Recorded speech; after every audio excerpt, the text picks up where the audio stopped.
Hey guys, just doing another night vlog on the bicycle here. This time I got a little brighter light. Hopefully you can see more of the road and all that good stuff. So I want to talk about night photography, also known as astrophotography, in terms of capturing the night sky, stars. We talked about the moon last time.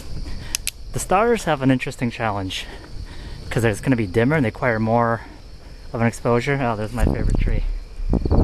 Awesome. So yeah, it's going to be for astrophotography.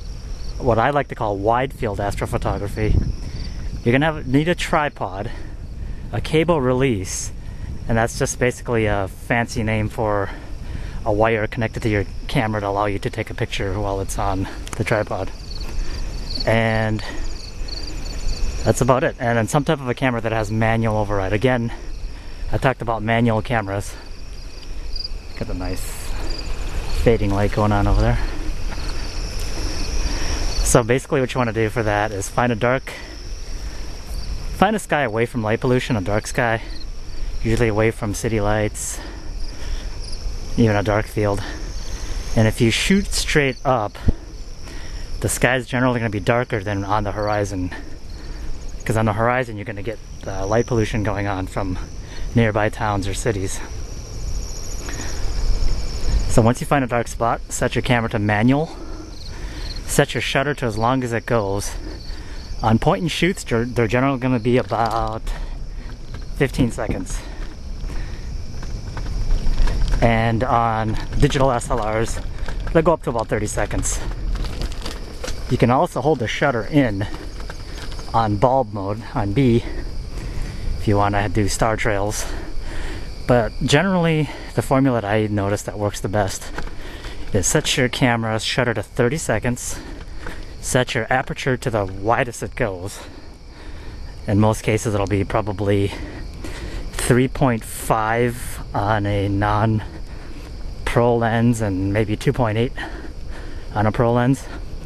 And what that's going to do is allow you to get the maximum amount of light going through the lens that'll strike the sensor.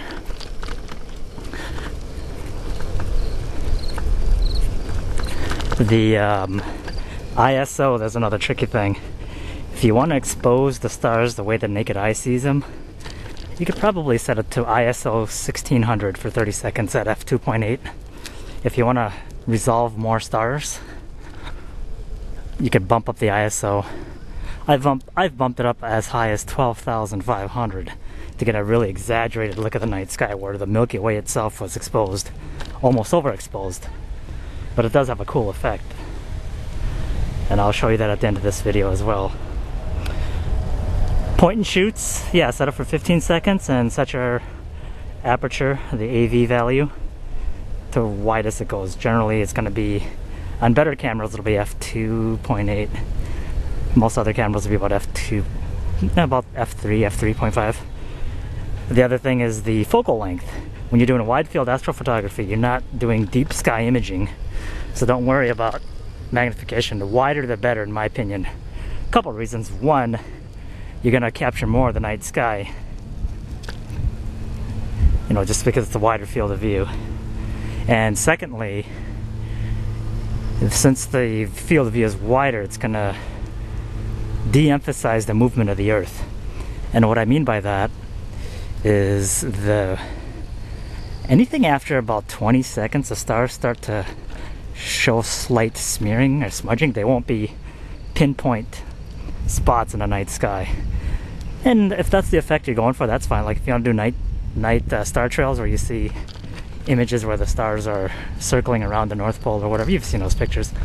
Those, you have to leave your shutter open on manual, on bulb, and leave it open probably for a good 15-20 minutes. Not seconds, but minutes. You're gonna get some serious star trails. I've seen people leave it open for several hours. And that's a whole nother discussion. I'm not a really big star trail fan, so I can't really speak to the technique. But if you want to capture the night sky as the eye sees it, keep the shutter under 30 seconds Open up your lens as wide as it goes, use a tripod.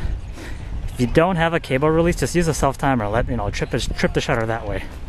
See you in about half hour. The other thing to consider is, yeah, like I was talking about the focal length, the wider the better, because it'll de-emphasize the camera shake or also the movement of the earth, and it'll get more stars. So what I usually use is a 16mm wide angle lens. Now mine only goes to f4. I don't have a 2.8 in that range. Although for wide field astrophotography, it probably won't hurt. It'll let more light in, and you don't really have to worry about depth of field since you're focusing at infinity. That's the other thing I want to talk about, the focus. You won't have a really tough time trying to focus, your autofocus trying to lock in. So what you want to do is use the manual on your camera. If you have manual focusing, some of the better point and shoots also have manual. Set the manual and then set the focus to infinity. It has that little symbol, like the number 8 symbol on its side. So lock it in at that. If you have a digital SLR lens, flip it to manual mode and just rotate the dial until it goes to infinity. Oftentimes it may not lock in at the last position. It might kind of go past that. So what you want to do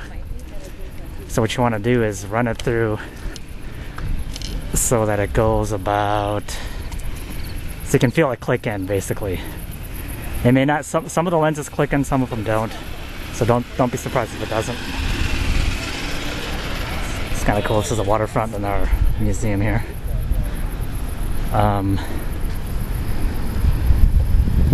But yeah, just because it may drift a little bit, so you want to check your focus now and then using a flashlight, because you'll never be able to focus with the actual autofocus going on.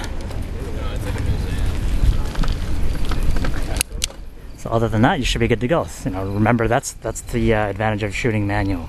You have that much more control. Good luck, and let me know how they turn out.